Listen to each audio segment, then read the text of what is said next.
Assalamualaikum warahmatullahi wabarakatuh.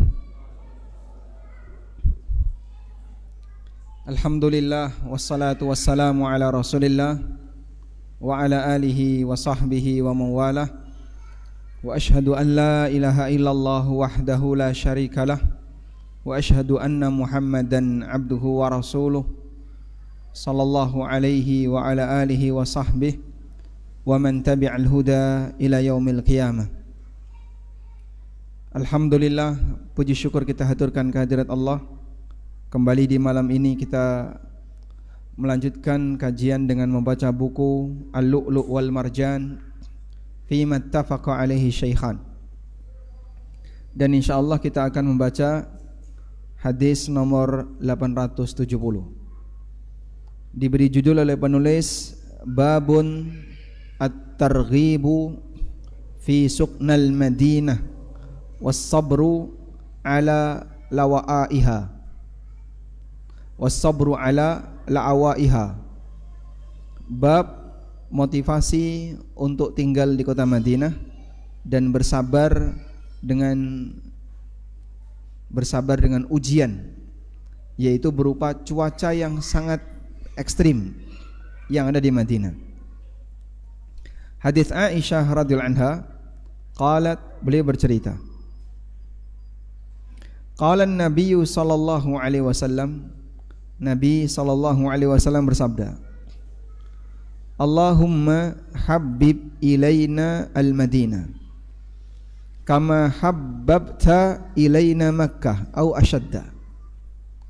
Ya Allah, jadikanlah kami mencintai Madinah sebagaimana engkau jadikan kami mencintai Makkah, au ashadda, dan buat kami lebih senang Madinah daripada Makkah.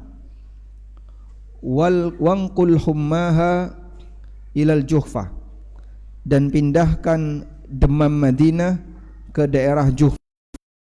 Allahumma barik lana fi muddina wa sa'ina. Ya Allah, berkailah mud dan sa' kami. Taib. Kota Madinah, seperti yang kita ketahui, sebelum kedatangan Islam dan sebelum kedatangan Nabi sallallahu alaihi wasallam, kota ini memiliki nama Yathrib. Dan bukan kota yang bersejarah, hanya kota singgah. Namun setelah Islam datang, kota ini disebut oleh Nabi sallallahu alaihi wasallam sebagai Ma'rizul Iman, tempat persembunyian iman.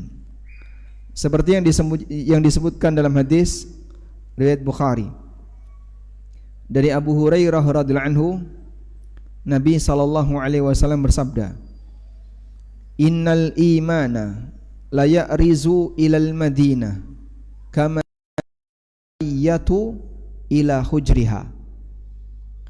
Sesungguhnya iman itu bersembunyi.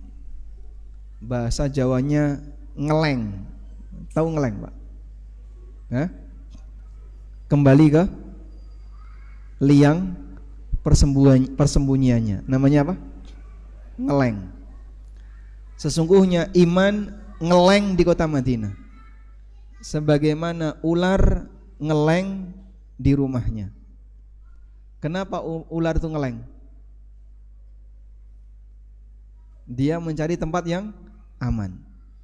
Sehingga kalau di luar mungkin ada ancaman elang, burung elang atau burung-burung yang memakan ular, maka tempat yang paling aman bagi ular itu bukan di atas pohon, tapi tempat yang aman bagi ular masuk ke lubang rumahnya, sehingga ular tinggalnya di dalam tanah. Untuk ular-ular padang pasir itu tinggalnya di dalam tanah. Rasulullah SAW mengatakan, Innal imana la ya'rizu ilal Madinah kama ta'rizul hayyatu ila hujriha. Sesungguhnya iman bersembunyi di dalam kota Madinah sebagaimana ular bersembunyi di lubangnya. Artinya, kaum muslimin di awal Islam mereka dalam keadaan banyak tekanan. ditekan oleh suku A, suku B dan seterusnya, dan itu berlangsung selama tahunan, terutama sebelum Mekah ditaklukkan. Belum lagi orang-orang Yahudi yang mereka menekan kaum muslimin. Maka bagi mereka yang beriman ketika itu, shelter yang paling aman adalah kota Madinah. Tempat yang paling aman ketika itu adalah kota Madinah. Sehingga kota Madinah menjadi tempat di mana iman bisa tinggal dalam keadaan aman. Baik, konteksnya akan hal ini adalah sebagian orang terkadang setelah dia mengenal kebenaran, mengenal tauhid dan sunnah Nabi SAW, akan ada perubahan dalam hidupnya, sehingga dia mulai jaga jarak dengan aktivitas budaya dan tradisi di masyarakat yang bertentangan dengan agama. Maka dia tidak ikut kegiatan masyarakat A, tidak ikut kegiatan B, tidak ikut kegiatan C. Kira-kira apa resikonya? Apa resikonya?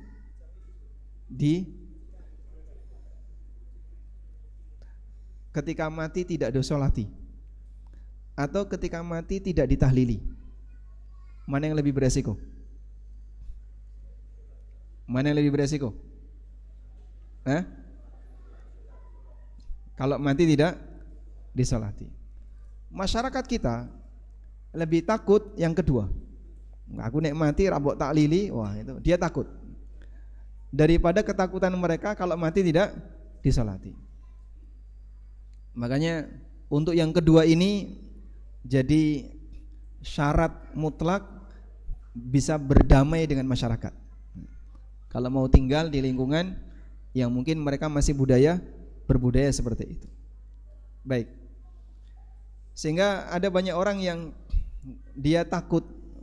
Sebenarnya ada ketertarikan. Saya sebenarnya ngerti kalau seperti ini baik. Nah, tapi dia takut untuk bergabung karena takut yang kedua ini. Nah, sekarang coba kita jelaskan. Kadang ada sebagian di antara ikhwah yang sudah mengenal tauhid dan sunnah, tapi budaya di lingkungannya ngajak mereka untuk merti desa misalnya. Lalu apalagi Pak? Misalnya sajen-sajen di tempat-tempat keramat, dan dia tidak ingin ikut seperti itu. Atau ada budaya permainan, tapi permainan yang mengandung kesyirikan, dolanan jin. Contohnya jadilan. Tahu jadilan? Tahu? Wa ma adraka ma jadilan. Dia sampai kesurupan dan itu jadi tontonan. Lalu dia enggak ikut. Akhirnya ketika dia enggak ikut, dia jadi bahan pembicaraan. Orang yang mengalami tantangan terbesar ketika itu Nabi Muhammad SAW. Karena beliau yang pertama. Dari saat beliau menyampaikan dakwah tauhid, Masya Allah, permusuhan luar biasa, baik dari keluarga sendiri yang kafir seperti Abu Lahab, tetangga-tetangganya yang dekat, atau dari suku yang lain yang memusuhi Nabi SAW. Tantangan besar. Sampai akhirnya ketika beliau berada di Madinah, kaum muslimin banyak di Madinah. Nah, shelter orang mukmin Madinah. Nah, sekarang ada sebagian beberapa kampung yang mayoritas penghuninya, penduduknya adalah orang-orang baik, yang mereka peduli dengan kegiatan salat jamaah, mereka peduli dengan kegiatan dakwah tauhid, sunnah dan seterusnya. Sehingga ketika ditinggali di situ nyaman, masyarakatnya menerima, tidak mempermasalahkan antara satu dengan yang lain walaupun mungkin terjadi perbedaan. Maka di kampung itu shelter bagi mereka yang kajian sunnah. Walhamdulillah, insya Allah kerajaan termasuk di antaranya. Pogong sudah termasuk di antaranya. Di Bantul ada kampung santri.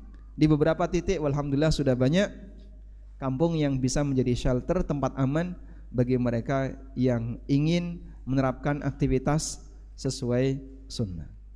Baik, disitulah iman bersembunyi. Di tempat itulah orang-orang yang ingin komitmen dengan kebenaran bertahan. Disabdakan oleh Nabi sallallahu alaihi wasallam, innal imana la ya'rizu ilal Madinah. Sesungguhnya iman itu bersembunyi di kota Madinah, kama ta'rizul hayyatu ila hujriha, sebagaimana ular bersembunyi di lubangnya. Dan kita berharap semoga teman-teman diberi kesabaran pada saat kita tinggal di masyarakat yang mungkin tidak sejalan dengan apa yang kita pelajari. Rasulullah sallallahu alaihi wasallam pernah menyebutkan al-mu'min alladhi yukhalitun nas, orang tinggal bersama masyarakat, wa yasbir ala adahum, dan dia bersabar. Al-mu'min alladhi yukhalitun nas, orang yang tinggal bersama masyarakat, wa yasbir ala adahum, dan dia bersabar terhadap gangguan mereka. Mungkin ada tetangganya yang kurang nyaman dengan dia, tapi dia sabar, ditelateni dengan baik. Afdalu minal mu'min alladhi la yukhalitun nas, lebih afdal dibandingkan mukmin yang menyendiri. Aku enggak kuat kalau tinggal di tempat itu. Akhirnya dia pilih apa? Tinggal jauh dari pemukiman warga. Wala yasbir ala adahum, dan dia tidak sabar terhadap gangguan mereka. Sehingga karena enggak seneng dengerin, waduh enggak kuat saya. Akhirnya dia pindah, lalu menyendiri. Dibandingkan orang yang bertahan dan dia sabar, kata Nabi sallallahu alaihi wasallam, yang afdal yang mana? Yang bersabar. Walaupun mungkin dia tidak bisa maksimal. Wah Pak, di sini kalau enggak misalnya habis sholat enggak ikut salaman bareng itu, wah nanti ketika kita sholat dijauhi sama orang.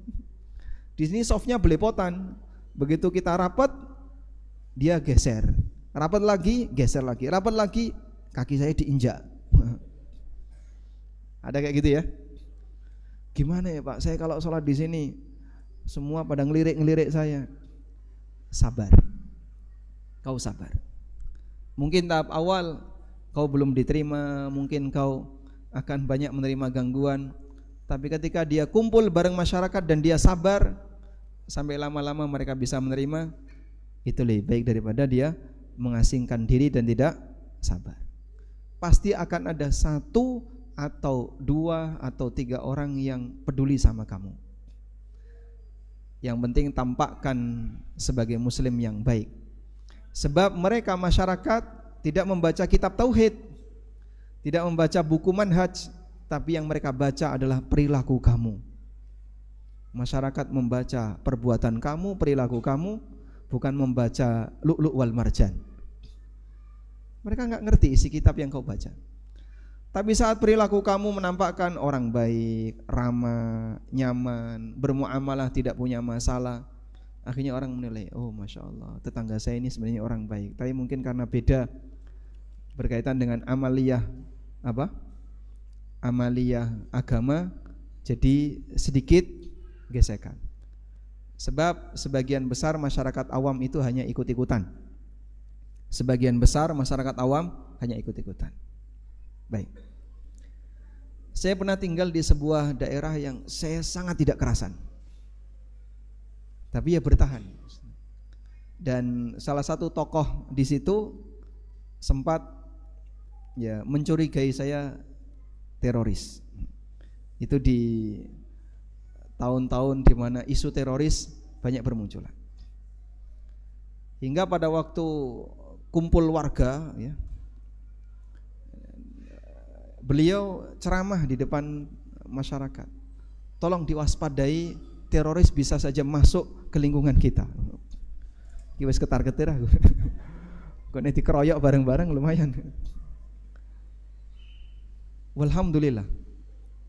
Setelah sekian tahun beliau ikut kajian. Setelah sekian tahun, orang yang mencurigai saya sebagai teroris itu ikut kajian. Dan ketika ketemu kemudian menerima dengan baik, tanya-tanya masalah agama, ada perubahan. Yang sebelumnya mungkin beliau sedikit emosi dengan kehadiran saya dan seterusnya. Ya terkadang hanya dengan 1-2 orang kita nggak kerasan, tapi Anda butuh sabar. Ya sekiranya dia tidak menjarah harta Anda, tidak memukul Anda, bersabarlah. Ada sebagian yang kadang nggak betah, terus tinggal di daerah yang komunitasnya memang sudah jadi. Seperti yang disabdakan di sini, iman bersembunyi. Tapi dia memilih yukhalitun nas, saya tinggal bersama masyarakat. Wa yasbir ala adahum, dan aku bersabar, mungkin mereka ganggu karena tidak sesuai dengan prinsipku, tapi aku bersabar. Rasulullah SAW menyebut afdal, ini lebih baik dibandingkan yang tidak bisa sabar. Insyaallah. Walhamdulillah. Insyaallah yang ada di sini semuanya gabung dengan masyarakat ya. Baik, gabung ya. Alhamdulillah. Sekarang kita lanjutkan. Berikutnya kita mau bicara tentang keutamaan lebih detail untuk mereka yang tinggal di kota Nabi sallallahu alaihi wasallam. Hadis tadi diriwayatkan oleh Bukhari Muslim. Sekarang kita coba lihat hadis yang lebih banyak lagi. Hadis riwayat Muslim dari Sa'ad, wallahu a'lam. Ini Sa'ad siapa? Sa'ad banyak sekali ya. Bisa Sa'ad bin Mu'adz atau Sa'ad bin Abi Waqqas. Kemungkinan Sa'ad bin Abi Waqqas. Qala Rasulullah sallallahu alaihi wasallam. Rasulullah sallallahu alaihi wasallam bersabda, "Inni uharrimu ma baina labatail Madinah." Aku jadikan wilayah antara 2 bukit ini sebagai tanah suci. Ayyuqta'a idaha, agar tidak dipotong idahuha, rantingnya. Jadi jangan nebang pohon sembarangan di kota Madinah. Au yuqtala sayduha, atau dibunuh binatang buruannya, sehingga berburu di kota Madinah tidak boleh. Ada kelinci misalnya, diburu, ditangkap, dimakan, tidak boleh. Waqala, dan beliau mengatakan, al-Madinatu khairul lahum, Madinah lebih baik bagi mereka, lau kanu ya'lamun, kalau mereka tahu. La yada'uha ahadun raghbatan anha, tidak ada seorang pun yang meninggalkannya, raghbatan anha, karena tidak menyukainya, illa abdalallahu fiha man huwa khairu minhu, maka Allah akan gantikan orang yang lebih baik untuk tinggal di kota Madinah daripada orang yang pergi tadi. Wala yathbutu ahadun ala la'waiha wajahdiha, dan tidak ada seorang pun yang bersabar untuk bertahan dalam menghadapi cuaca yang berat di kota Madinah. Mana yang lebih panas, Madinah atau Mekah? Mana yang lebih panas, Madinah atau Mekah? Madinah jauh lebih panas, bisa selisih 5 derajat. Suhu Madinah dengan Mekah bisa selisih 5 derajat. Jadi kalau pas musim panas, Mei, Juni, Juli, Agustus, awal September, ini musim panas 5 ini ya.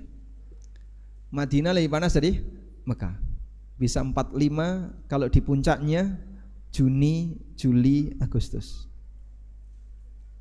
Mekah 40-an, Madinah sampai 45. Lebih ekstrim suhu Madinah. Tapi Pak, kayaknya tinggal di Madinah lebih enak dari Mekah. Itu karena di hotel. Jadi kalau di masa sebelum ada hotel, gak ada AC, tidak ada air penghangat pendingin, orang ketika itu mereka hidup dalam cuaca alami, panas kepanasan, dingin kedinginan. Mana yang lebih dingin, Mekah atau Madinah? Madinah lebih dingin kalau musim dingin, sehingga suhunya bisa sampai 14 derajat, 16 derajat. Dan suhu 16 derajat, suhu AC 16 dengan suhu lingkungan 16 beda. Suhu AC 16 Anda pakai tidur malam, suhu AC 16. Suhu lingkungan 16, kebas tangan.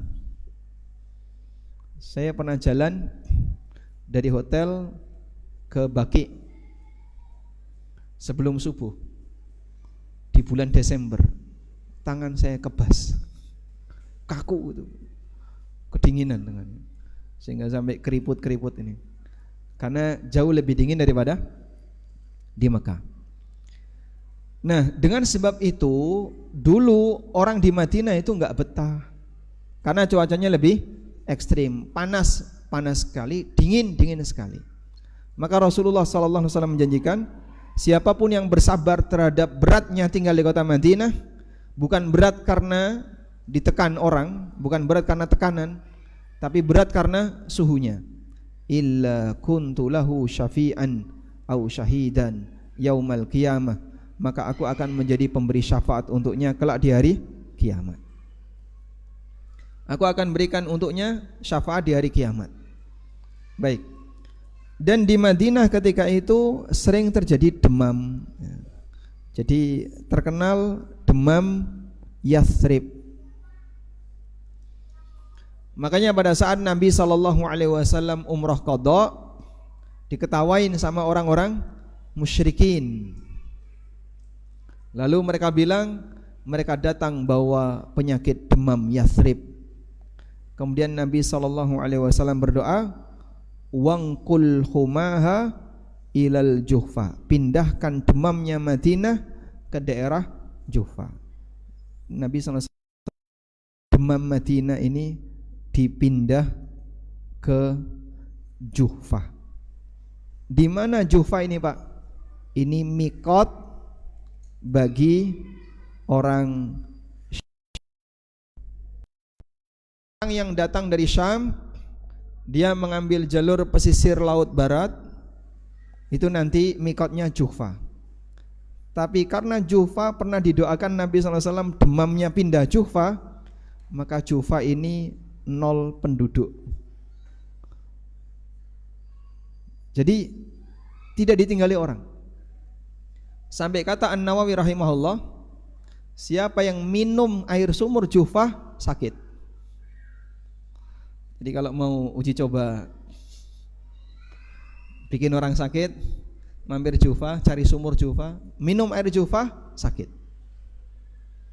Karena doa Nabi SAW, pindahkan demamnya ke Juhfa, sehingga di Juhfa ini tidak ditinggali orang.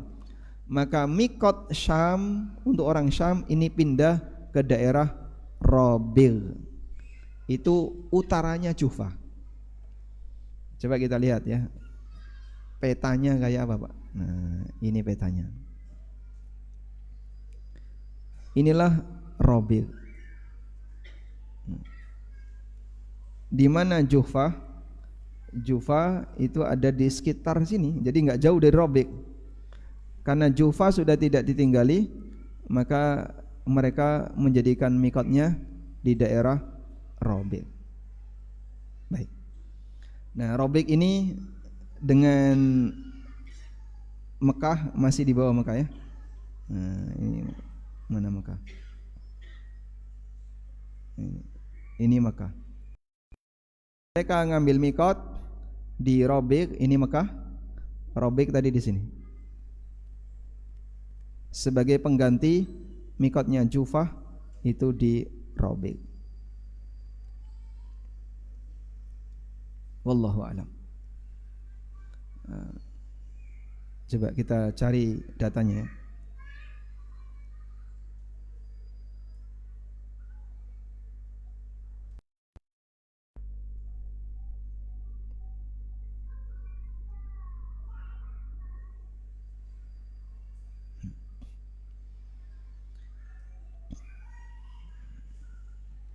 Kalau di sini ada keterangan dari Syekh bin Baz rahimahullah, apakah Juhfah dan Robil itu sama? Lalu beliau menyebutkan, walladzi waqatal Juhfah, Nabi SAW yang menetapkan miqat Juhfah, wal Juhfah huwa Robil syai'un wahid, walakin Robil arfaq linnas minal Juhfah. Juhfah dan Robil satu wilayah, tapi Robil itu lebih nyaman bagi orang dibandingkan Juhfah. Ada enggak gambarnya? Ya, coba kita lihat. Ini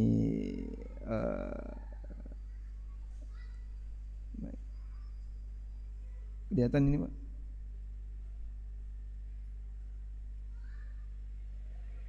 Kelihatan ya? Nah ini ada anak panah nomor 6. Kelihatan? Ini dibesarin lagi nggak bisa ini. Jufa, gambar masjid itu atasnya dikit robek. Jadi cuman sebelahnya robek. Karena Jufa tidak bisa ditinggali, maka mereka ngambil mikot sejarak sekian kilo sebelum Jufa. Namanya daerah robek. Wallahu a'lam. Kita lanjutkan. Dan ini karena doa Nabi SAW. Maka daerah ini yang tinggal di situ demam. Sebab Nabi SAW mindahkan demamnya Madinah ke, maka mikotnya digeser ke Robek. Selanjutnya, Rasulullah SAW juga menyebutkan berkaitan dengan keutamaan bagi orang yang tinggal di Madinah. Ini tadi.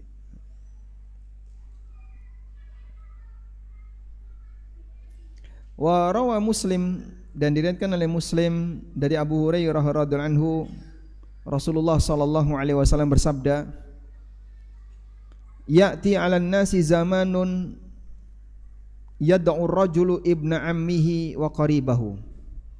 Akan datang satu zaman di mana seseorang akan mengajak sepupunya, kerabatnya, halumma ilar raha, halumma ilar raha, ayo kita pindah ke daerah yang ekonominya bagus. Kita pindah ke Jakarta, kita pindah ke Surabaya, kita pindah ke mana lagi Pak? Kita kabur ke luar negeri. Dia ngajak sepupunya, dia ngajak kerabat-kerabatnya pindah ke Malaysia, pindah ke Singapura, pindah ke daerah-daerah yang lain. Untuk nyari apa? Kehidupan.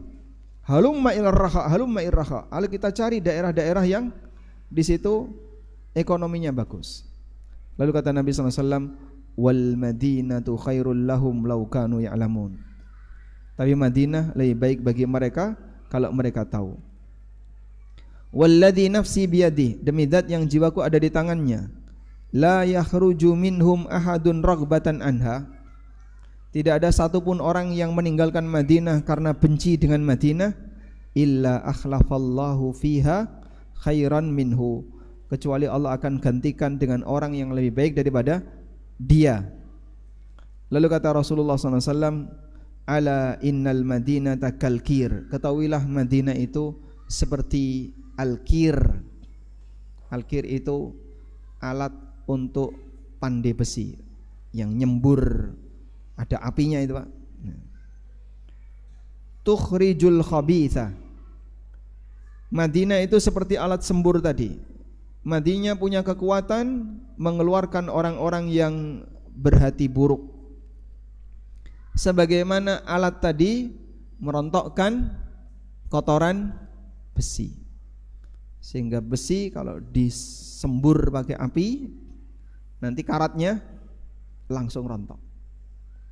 La taqumus sa'ah, tidak akan terjadi kiamat, hatta tanfiyal madinatu syiraraha, sampai Madinah membersihkan orang-orang buruk yang ada di dalamnya.